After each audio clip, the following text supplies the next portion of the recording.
মার্কিন vice president JD Vance ইরানের সঙ্গে শান্তি আলোচনা ভেঙে যাওয়াকে সুসংবাদ এবং দুঃসংবাদ উভয়ই বলে বর্ণনা করেছেন।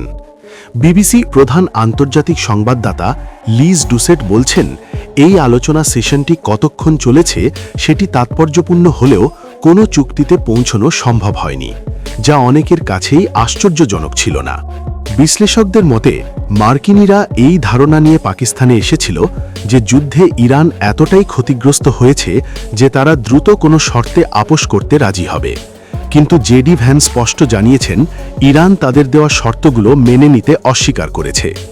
লিজ ডুসেট মনে করেন, ইরানের নিজস্ব কিছু লাল রেখা রয়েছে যা তারা অতিক্রম করতে রাজি নয়। যদিও তাদের সামরিক সক্ষমতার ব্যাপক ক্ষতি হয়েছে, তবুও দেশটি এখনও যুদ্ধ চালিয়ে যেতে সক্ষম এবং ইচ্ছুক এমন এক শক্তিশালী অবস্থান থেকেই তারা ইসলামাবাদে আলোচনায় এসেছিল। বিশেষ করে কৌশলগতভাবে গুরুত্বপূর্ণ হরমুজ প্রণালীর ওপর নিয়ন্ত্রণ থাকায় ইরানের হাতে এখনও দর কষাকষির সুযোগ রয়েছে।